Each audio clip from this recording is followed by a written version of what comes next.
नमस्कार। देश की बात में पहले बात महिलाओं पर अत्याचार की। शिक्षा विद्या की देवी के पर्व पर दो तस्वीरें आ रही हैं जो परेशान कर रही हैं।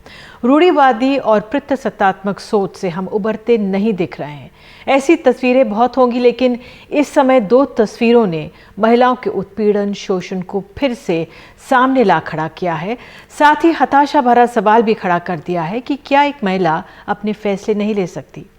तो पहली तस्वीर हम आपको मध्य प्रदेश से दिखा रहे हैं। बताया गया कि हर आयोजन में यहाँ पर कन्या पूजन से शुरू होता है, लेकिन जो ये पहली तस्वीर है, तेजी से चलती महिला 5 महीने की गर्भवती है।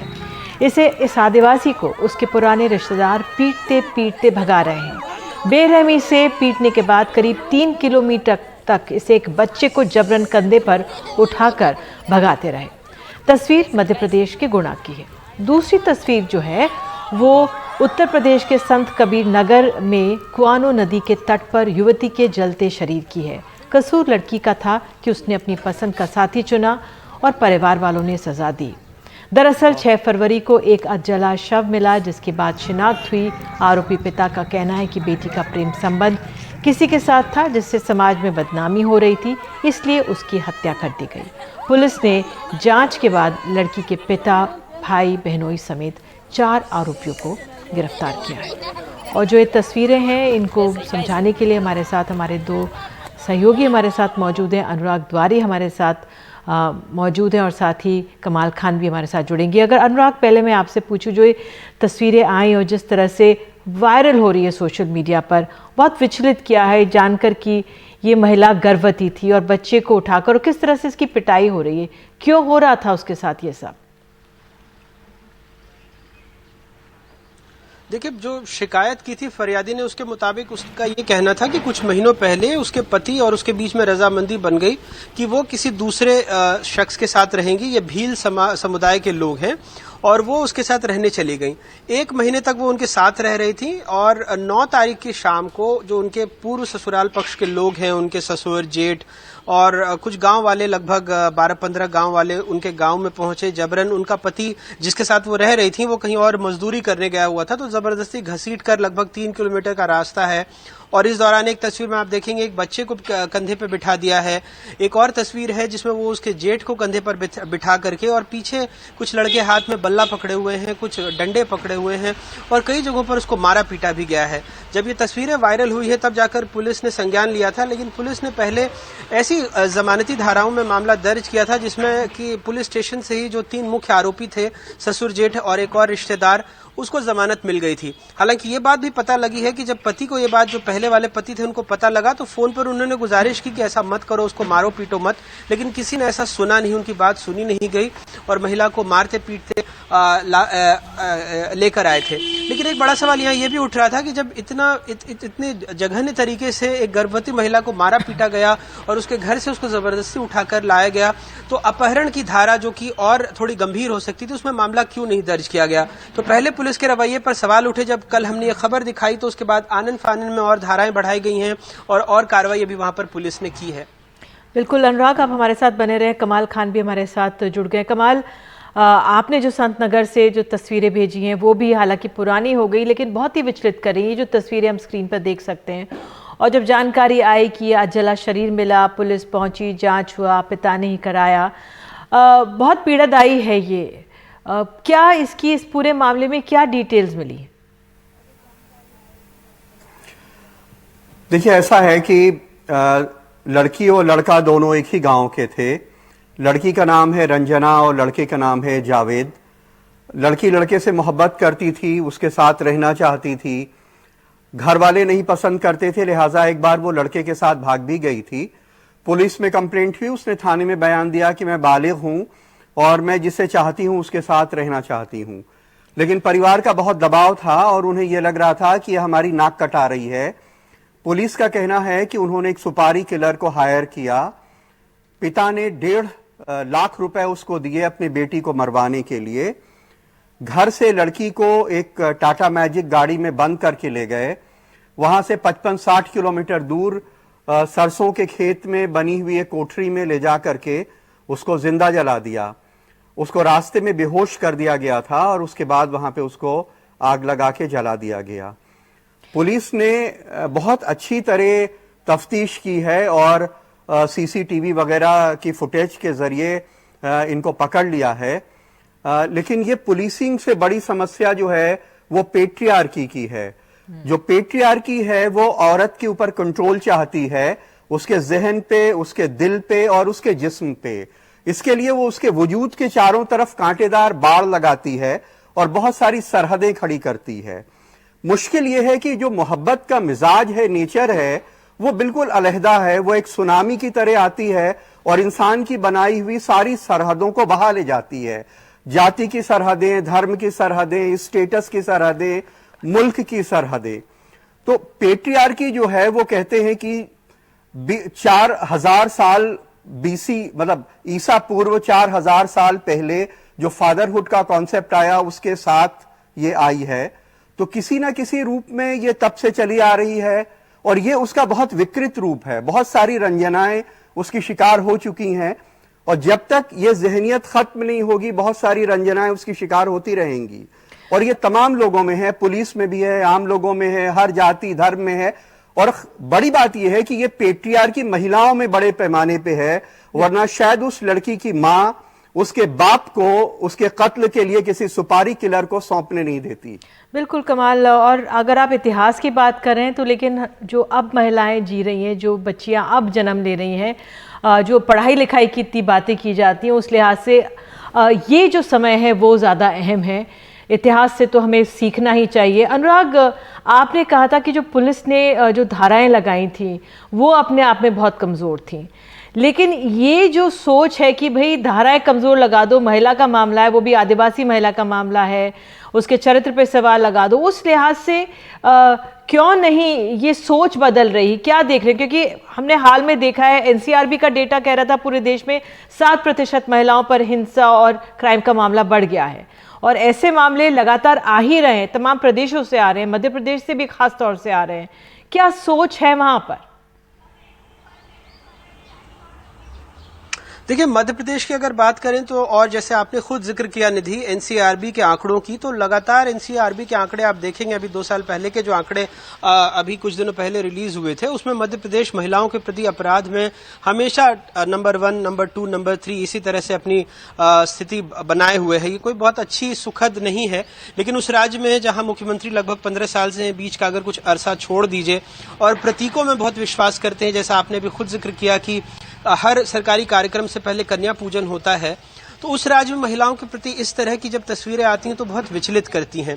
और ये कोई पहली तस्वीर नहीं है। इसी तरह कंधे पर उठाकर अगर आप अलीराजपुर या झाबुआ, ये सारे आदिवासी बहुल जिले हैं और यहाँ पर जो भील या भिलाला संप्रदाय की जो अपनी सामुदायिक पंचायतें हैं वो बहुत एक तरह से मजबूत स्थिति में रहती हैं और कई बार वहां पर पुलिस भी कार्रवाई करने से डरती है। कई बार ये मामले सामने आते नहीं हैं। इस तरह की कोई अगर वाकया तस्वीरें सामने आ जाए तब जाकर एक मीडिया का अगर दबाव बनता है, तब कहीं जाकर कुछ कार्रवाई हो पाती है। नहीं तो जैसे हमने देखा कि अगर ये मामला भी बाहर नहीं आता, इसकी तस्वीरें सोशल मीडिया पर वायरल नहीं होती, तो जिस तरह से गैर जमानती धाराएं पुलिस ने लगाई थी शायद वो भी न लगती। शायद अगर वो महिला गुहार लगा रही होती तब भी कोई कार्रवाई नहीं होती, क्योंकि अगर पुलिस एक नजीर बना दे, चाहे किसी भी समुदाय की पंचायत हो, वो इस तरह के तालिबानी फैसले नहीं ले सकती है, तो शायद आगे ऐसा कोई करने की हिमाकत करेगा नहीं। लेकिन आप देखें उन तस्वीरों में तो छोटे बच्चे हैं जो महिला के पीछे डांस करते जा रहे हैं, अलग अलग विजयी मुद्राएं बना रहे हैं। ये पता नहीं किस तरह के समाज को परिभाषित करने में लगे हुए। बिल्कुल, और ये तस्वीरें जानबूझकर दिखाने का मकसद ये कि हम शर्मसार होते हैं और इससे जो सीख सके वो एक संदेश ले लें। कमाल, एक संक्षेप में आपसे सवाल, उस लड़के का क्या हुआ? अगर आप अलग धर्म में लड़की की चाहत है, किसी से शादी करना चाहती है, कर भी लेती है, लड़की का तो हमने देखा क्या हुआ, वो लड़का कहाँ है? देखिए, वो लड़का जो है गांव में ही है। अच्छा। वो लोग अपने घर में छुपे हुए हैं। अच्छा। हमने वहां पे कुछ अपने जो स्थानीय सहयोगी उनको भेजने की कोशिश की। उनका कहना है कि लड़की को खुद लड़की के परिवार ने मारा, यह साबित किया है पुलिस ने सीसीटीवी फुटेज वगैरह के जरिए। लेकिन गांव में जो है वो कम्युनल टेंशन है। गांव में लोगों को लग रहा है कि एक दूसरे मजहब का लड़का दूसरे मजहब की लड़की से मोहब्बत कैसे कर रहा था, कैसे उनके बीच में शादी हो सकती है। तो वो लोग वहां पे हैं लेकिन मीडिया की नजरों से दूर हैं, बहुत डरे हुए हैं और उनसे बातचीत नहीं कर रहे हैं, जी। क्योंकि उन्हें लग रहा है कि अब लड़की के मारे जाने के बाद कहीं उसका गुस्सा उनके ऊपर लोगों को ना उतरे। बिल्कुल, ये जो पशपेश की स्थिति है और जो स्थिति है उसको दिखाने की कोशिश की है। बहुत बहुत धन्यवाद आपका कमाल और अनुराग इस तमाम जानकारी के लिए। और मध्य प्रदेश से एक और खबर भेजी है अनुराग ने, वैक्सीनेशन को लेकर भेजी है। कोरोना से निपटने के दावों के बीच मध्य प्रदेश में टीका कराने वाले हजारों लोगों के पते तो फर्जी मिले। टीकाकरण के लिए बने कोविड पोर्टल पर हेल्थ और फ्रंटलाइन वर्कर्स के हजारों नाम भी एक ही मोबाइल पर दर्ज हैं। नतीजतन कई जो लोग हैं उनको जो दूसरा डोज है उसकी जानकारी नहीं मिल पा रही। देखिए रिपोर्ट। देश की तरफ मध्य प्रदेश में पहली वैक्सीन लगाने के लिए वैक्सीनोत्सव जैसा आयोजन हो गया, लेकिन उसके बाद एक खुलासा टीकाकरण अभियान की 11 फरवरी को बनी एनएचएम की रिपोर्ट में हुआ। राज्य में टीका लगवाने 1,37,454 कर्मचारियों के मोबाइल नंबर का रिकॉर्ड एक जैसा पाया गया। इनमें से 83,598 स्वास्थ्यकर्मी, नगरीय प्रशासन एवं आवास विभाग के 32,422, राजस्व विभाग के 6,977, गृह विभाग के 7,338 और पंचायती राज विभाग के 109 कर्मचारियों के एक जैसे मोबाइल नंबर मिले हैं। इंदौर में 17,644, जबलपुर में 11,703, भोपाल में 8,349 मोबाइल नंबर एक समान पाए गए हैं। इसकी वजह से जिसका नंबर दर्ज था उसने मैसेज आने पर टीका लगवा लिया, लेकिन दूसरे हेल्थ वर्कर टीका लगवाने के लिए अपनी बारी का इंतजार करते रहे। हालांकि गलती बताने पर भी मंत्री जी को लगता है रजिस्ट्रेशन सही हो रहा है। नहीं, रजिस्ट्रेशन सही हो रहा है, कहीं कोई मिस्टेक अगर हुई है तो उसकी हम जांच करा लेंगे। कांग्रेस को लगता है ये बड़ी लापरवाही है। टेस्ट के मामले में भी ढिलाई चल रही है, वैक्सीन के मामले में भी ढिलाई चल रही है। नाम, पते और नंबर फर्जी नोट हैं और मध्य प्रदेश में लगभग 1.5 लाख लोगों का एक ही मोबाइल नंबर दर्ज है और उसके अलावा विभाग के अफसरों के नंबर लिखवा दिए गए हैं। तो कुल मिला के मैं समझता हूँ कि खिलवाड़ हो रहा है कोरोना से। सिर्फ फोन नंबर ही नहीं, 17 जिलों के 9,280 फ्रंटलाइन वर्कर के पोस्टल कोड भी गलत भरे गए हैं। सबसे ज्यादा गलत पिन कोड 4,524 कर्मचारियों के कोविड रजिस्ट्रेशन पोर्टल पर गृह मंत्री के दतिया में दर्ज किए गए हैं। एक जैसे मोबाइल नंबर से लाखों कोरोना योद्धाओं को वैक्सीन का डोज मिल गया, लेकिन ज़रा सोचिए जिन्हें तय वक्त पर दूसरी डोज की जानकारी नहीं भेजी गई होगी तो कोरोना के जंग में उनकी लड़ाई कितनी कारगर होगी। भोपाल से कैमरा पर्सन रिजवान खान के साथ अनुराग द्वारी, एनडीटीवी इंडिया। और देश की बात में आ गए किसान आंदोलन पर जानकारी आपको देंगे। वहां पर किस तरह से उस पर सख्त हो रही है हरियाणा सरकार, भाग लेने वाले सरकारी कर्मचारियों पर हो रही है कार्रवाई।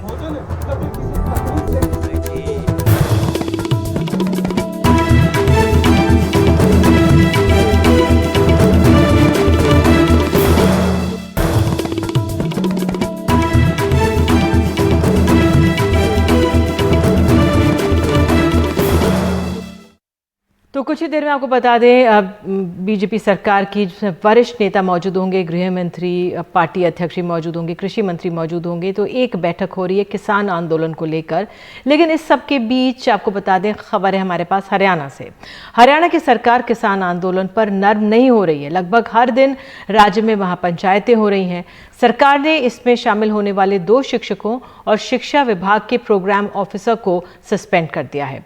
सूत्रों के हवाले से सरकार आंदोलन में हिस्सा लेने वाले कर्मचारियों पर सख्त कार्रवाई करेगी। हम 3 गुना एकता के साथ लड़ रहे हैं। अजय बलहारा हरियाणा सरकार के शिक्षा विभाग में एक प्रोग्राम अफसर हैं जो राज्य के आईएएस अफसरों तक को ट्रेनिंग देते हैं। उन्हें पिछले महीने बर्खास्तगी का नोटिस मिला। नोटिस में बर्खास्तगी की वजह तो नहीं बताई गई है, लेकिन खुद उनका कहना है कि किसान आंदोलन में हिस्सा लेने की वजह से ऐसा किया गया है। मेरी 27 तारीख की फेसबुक लाइव जो थी, करीब वो पौने घंटे की फेसबुक लाइव थी, जिसमें किसानों के आंदोलन के बारे में मैंने अपने स्वतंत्र विचार रखे और 26 तारीख की घटना के ऊपर भी मैंने विचार रखे थे वो डाउनलोड करके केंद्र सरकार से कोई सीडी आई है। शाम को मेरे घर पे कोई कर्मचारी जो है निलंबन का आदेश लेके आता है और निलंबन के आदेश के अंदर मुझे कोई कारण नहीं स्पष्ट किया गया है। केवल उसके अंदर ये लिखा कि आपको धारा 5 जो है उसके तहत, जिसके अंदर सरकार के खिलाफ साजिश रचने का जो इल्ज़ाम है वो होता है, उसके तहत आपको तुरंत प्रभाव से निलंबित किया जाता है। मिड डे मील सब्जी रोटी ये हलवा पूरी थारी। राजेश दलाल रोहतक में एक जूनियर बेसिक ट्रेनिंग या जेबीटी टीचर हैं। दलाल रागिनी गायक हैं और उन्हें इसलिए बर्खास्त कर दिया गया क्योंकि उन्होंने किसानों के लिए गाया था। सस्पेंड जी, गवर्नमेंट का आरोप है कि मैंने सरकार विरोधी काम किए, जबकि मैं हम लोगों के मनोरंजन को लक्षित करते हुए किसी भी रचना को शौर देने में मतलब मेरी अपनी रुचि है और मैं रागनियाँ गाता हूँ। ज़्यादातर शिक्षा के भी गीत लिखे हैं। हमारी स्कूल का राजकीय प्राथमिक पाठशाला चिड़ी ब्लॉक का पिछली बार स्टेट में 2nd पोजीशन आई मेरे बच्चे की। अब गवर्नमेंट ने तब तो कोई पुरस्कार देने की बात नहीं। किसान आंदोलन को हरियाणा के कई कर्मचारी संघों का साथ मिला है, जिसमें शिक्षक संघ भी शामिल है।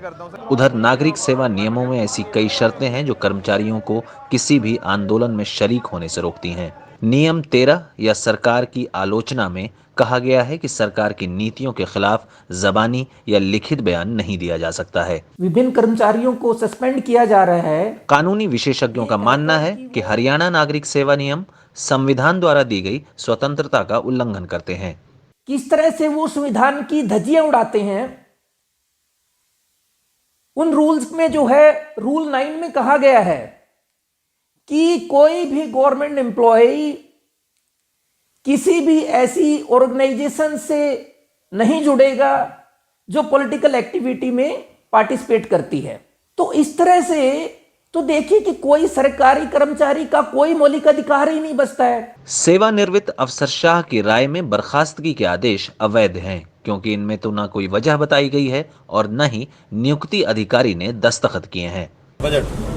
इस बीच मुख्यमंत्री ने फिर कहा है कि सरकारी कर्मचारियों को किसी ऐसे आंदोलन में हिस्सा लेने की इजाजत नहीं है। किसी भी सरकारी कर्मचारी को इस प्रकार के आंदोलन में जिसमें वो सरकार की व्यवस्थाओं से अतिरिक्त हो, ऐसा भाग लेने का बिल्कुल अधिकार नहीं है। सरकार ने ये बात साफ कर दी है कि कोई भी सरकारी कर्मचारी किसी भी ऐसे विरोध प्रदर्शन में हिस्सा नहीं ले सकता है। तो वहीं कई सरकारी कर्मचारी संघ और शिक्षक संघ ने अपने इन निलंबित साथियों के लिए विरोध प्रदर्शन करने का फैसला किया है।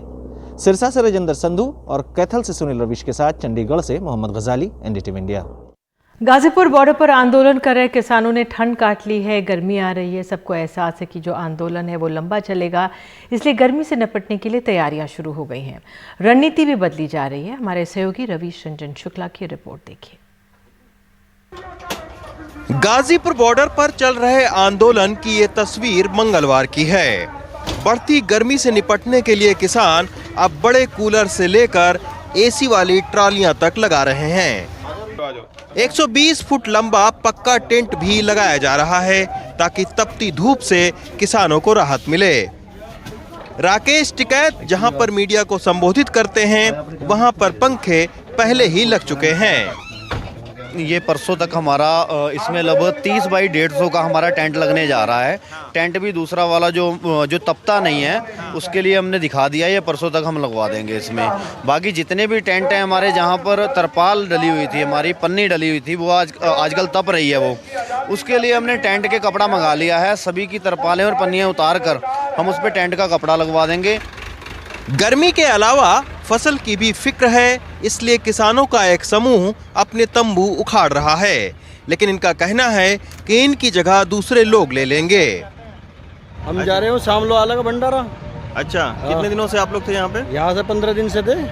15 दिन से थे। पहले आ रहे थे, जा रहे थे, अब भंडारा ले गए। अब दूसरी पार्टी आ रही है हमारे गाँव की, हम चले जाएंगे। अच्छा, अभी आ लगी शामलो। बदलती रणनीति का एक हिस्सा ये भी है कि अब किसानों की संख्या सोशल मीडिया पर बढ़ाई जाएगी। बुधवार से एक काउंटर खोलकर ट्विटर और फेसबुक पर किसानों का अकाउंट भी खोला जाएगा और उन्हें ट्रेनिंग भी दी जाएगी ताकि किसान आंदोलन के खिलाफ प्रोपेगेंडा करने वालों को सोशल मीडिया पर जवाब दिया जा सके। देखो, कुछ दिनों से 2-1 दिन से ऐसा है कि कुछ चैनल वो एक तो भ्रामक समाचार होता है, 100% झूठे समाचार दे रहे हैं कि साहब गाजीपुर तो उजड़ गया, उठ के चले गए लोग और पता नहीं तरह तरह की बातें हैं। तो उसके जवाब में हमारे पास सोशल मीडिया का जो प्लेटफार्म है, तो जो किसान अभी तक सोशल मीडिया के प्लेटफार्म पर नहीं थे या ट्विटर पर नहीं थे, उनको एक यहाँ पे हम एक उनको उनका अकाउंट खोल करके उनको उस प्लेटफार्म पर लेके आएंगे और वो किस तरीके से उन्होंने चलाना है उसके प्रशिक्षण टाइप एक देंगे, जिससे कि जो वास्तविकता इस आंदोलन की है वो लोगों तक जा सके। लंबे खिंच रहे आंदोलन में खास तौर पर युवाओं के अंदर निराशा न आने पाए, इसके चलते किसान नेता खुद ही कुछ दिन के लिए युवाओं को अपने गांव लौटने को बोल रहे हैं ताकि आंदोलन को अनुशासित रखा जा सके। किसानों को गर्मी से बचाने के लिए पक्के टेंट, बड़े जनरेटर, पंखे और कूलर तक की व्यवस्था की जा रही है, लेकिन किसान नेताओं का तर्क है कि गर्म दिमाग युवाओं के वजह से किसान आंदोलन का अनुशासन न टूटने पाए, इसके लिए भी उन्हें खेत और घरों की ओर लौटने को कहा जा रहा है। गाजीपुर बॉर्डर से अश्वनी के साथ रवीश रंजन शुक्ला, एनडीटीवी इंडिया। और देश की बात में अब आगे खबर है कर्नाटक से। कुमारस्वामी ने लगाया है राम मंदिर के निर्माण पर पैसा लेने वालों पर नाजियों जैसे बर्ताव का आरोप।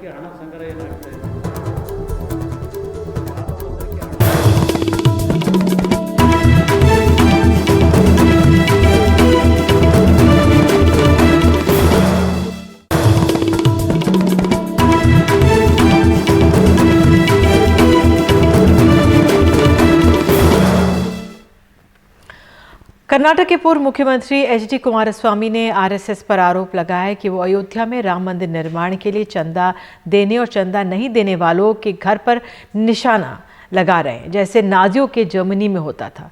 लेकिन संघ का कहना है कि कुमारस्वामी को गुमराह किया जा रहा है। 2 बार कर्नाटक के मुख्यमंत्री रह चुके एच.डी. कुमारस्वामी का एक बयान विवादों से घिर गया है। उन्होंने आरएसएस पर सीधा हमला करते हुए राम मंदिर के लिए चंदा इकट्ठा करने के तौर तरीकों पर सवाल उठाए। कुमारस्वामी ने इल्जाम लगाया कि जिन लोगों ने चंदा नहीं दिया उनके घरों पर निशान लगाए जा रहे हैं ताकि उनकी पहचान हो सके। हालांकि कुमारस्वामी अपने दावे से जुड़ी कोई तस्वीर या वीडियो नहीं दे सके। ಇವತ್ತು ರಾಮ ಮಂದಿರಕ್ಕೆ ಹಣ ಸಂಗ್ರಹ ಏನಾಗ್ತಾ ಇದೆ, राम मंदिर के हण संग्रह। मुझे ऐसी सूचना मिली है कि राम मंदिर के नाम पर चंदा जमा करने वाले लोग उन घरों की मार्किंग कर रहे हैं जो चंदा नहीं दे रहे हैं। चंदा देने वाले और नहीं देने वालों को चिन्हित किया जा रहा है। हिटलर शासनकाल में नाजियों ने यहूदियों के साथ ऐसा किया था। बाद में लाखों की तादाद में यहूदियों का नरसंहार कर दिया गया था। ಹಿಟ್ಲರ್ ಕಾಲದಲ್ಲಿ ನಾಜಿಸ್ಗೂ ಜ್ಯೂಸ್ಗೂ ಏನು ಗಲಾಟೆ ನಡೀತು, ಆಗ ಮಾರ್ಕ್ ಮಾಡಿದ್ರಲ್ಲಿ ಲಕ್ಷಾಂತರ ಮಂದಿನ ಅವತ್ತೇನು ಮ್ಯಾಸಕರ್ ಆಯಿತು।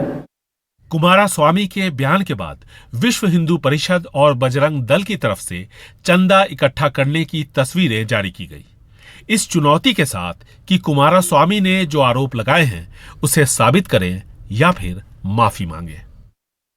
मंदिर वहां बन रहा है, घर घर से पैसा आज 10 रुपया से लाखों रुपए लोग दे रहे हैं और संग्रहकारों के लिए गांव में इंतजार करते हुए हमने देखा है।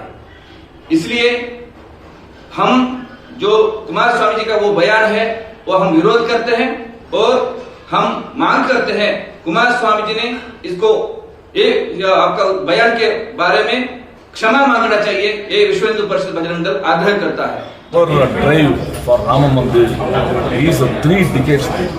मंदिर निर्माण के लिए चंदा इकट्ठा करने का काम 3 दशकों से चल रहा है। कब जोर जबरदस्ती की गई? मुझे लगता है कि किसी ने कुमारस्वामी को गुमराह किया है, जिसकी वजह से उन्होंने ऐसा बयान दिया। एच.डी. कुमारस्वामी इस राज्य के 2 बार मुख्यमंत्री रह चुके हैं। साथ ही वो पूर्व प्रधानमंत्री देवेगौड़ा के बेटे हैं। ऐसे में राम मंदिर निर्माण के लिए चंदा इकट्ठा करने के तौर तरीकों पर दिए गए उनके बयान की वजह से विवाद उठ खड़ा हुआ। बेंगलुरु से कैमरामैन गोविंद मूर्ति के साथ Nihal Kidwai, NDTV India. Nikita Jacob मामले में बॉम्बे हाईकोर्ट ने कल तक के लिए फैसला सुरक्षित रख लिया है। अग्रिम जमानत पर हो रही सुनवाई में पुलिस ने कहा है कि फैसला आने तक गिरफ्तार नहीं किया जाएगा। उधर टूलकिट मामले में ही औरंगाबाद हाईकोर्ट ने शांतनु मुलुक को जमानत दे दी है। और एक छोटा सा ब्रेक, और ब्रेक के बाद बसंत पंचमी से जुड़ी हुई जानकारियां देंगे।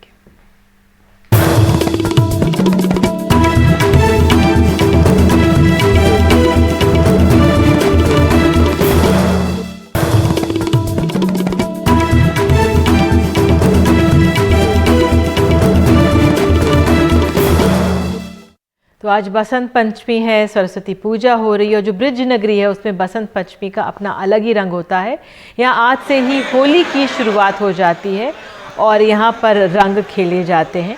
बांके बिहारी ने खेली होली भक्तों के साथ, ऐसा कहा जाता है। ब्रिज में 40 दिन तक चलता है होली का उत्सव और बसंत पंचमी से ही शुरू हो जाता है होली का उत्सव।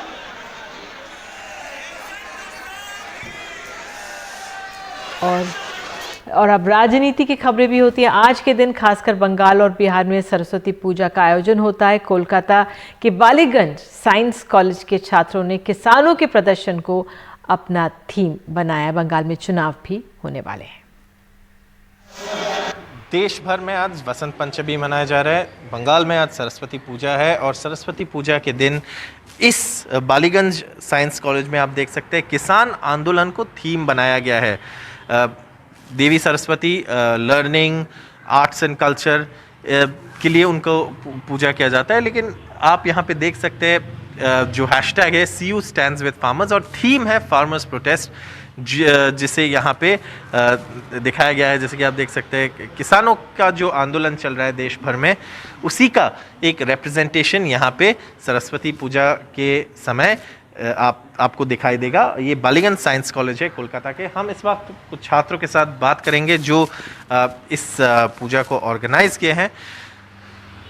सरस्वती पूजा बंगाल के लिए तो बहुत ही बड़ा फेस्टिवल है, लेकिन फार्मर्स प्रोटेस्ट को एक सपोर्ट सरस्वती पूजा के दिन दिया जा रहा है यहाँ पे। ये किसकी आइडिया क्यों है, ऐसा ये आइडिया क्यों आपके पास आया? ये जनरल स्टूडेंट्स की आइडिया है। पश्चिम बंगाल की माननीय मुख्यमंत्री ममता बनर्जी ने वार्ता दिया है फार्मर्स के समर्थन में खड़े रहने का, इनके आंदोलन को समर्थन करते हुए आज पश्चिम बंगाल के हर एक छात्र समाज, हर एक कॉलेज और यूनिवर्सिटी के छात्र समाज इसको सपोर्ट करते हैं और आने वाले दिन में भी फार्मर्स के प्रोटेस्ट के लिए हम लोग जो करना है हम लोग करेंगे। इनके समर्थन में हम लोग आज भी हैं, आने वाले दिन भी रहेंगे। और ये अच्छी बात है कि सरस्वती पूजा के दिन भी आप जो सपोर्ट है उनको फार्मर्स के लिए आप दिखा रहे हैं। लेकिन कुछ लोग ये सवाल भी कर सकते हैं कि पूजा, सरस्वती पूजा बंगाल के कल्चर है, इसको पॉलिटिसाइज क्यों करें? तो इसका क्या जवाब देंगे आप? हम इस चीज़ को एग्जैक्टली पॉलिटिसाइज नहीं कर रहे, ऑल्दो हमारे पास TMCP जो तृणमूल छात्र प्रतिशत है उसका बैकअप है बिल्कुल, लेकिन हम एज स्टूडेंट्स इस चीज़ को रिप्रेजेंट करना चाह रहे हैं कि किसान जो है वही हमारा पेट भरते हैं। अगर वो खुश नहीं रहेंगे तो हम भी खुश नहीं रह पाएंगे किसी भी तरीके से। Thank you. NDTV से बात करने के लिए बहुत बहुत धन्यवाद। तो जैसे कि आप देख सकते हैं सरस्वती पूजा तो बंगाल में बिल्कुल मनाया जा रहा है, लेकिन साथ साथ किसानों के आंदोलन जो चल रहा है देश भर में, दिल्ली में खास करके, उसके समर्थन में भी यहाँ पे उस थीम को लेकर पूजा किया जा रहा है, सरस्वती पूजा किया जा रहा है। हैशटैग अगर आप देखें ऊपर की तरफ तो वो है कि CU stands with farmers, CU यानी कि कैलकाटा यूनिवर्सिटी। और यहाँ पे जो छात्र हैं उन्होंने इस पूजा का ऑर्गेनाइज किया है। किसानों के साथ वो खड़े हैं, किसानों के समर्थन में, और वही थीम के साथ ये पूजा यहाँ पे ऑर्गेनाइज किया जा रहा है। कैमरा पर्सन GD शंकर के साथ बालीगंज साइंस कॉलेज कोलकाता से सौरभ गुप्ता, NDTV इंडिया। बंगाल से इस खबर के साथ देश की बात में आज के लिए इतना ही, लेकिन खबरों का सिलसिला NDTV इंडिया पे जारी रहेगा। नमस्कार।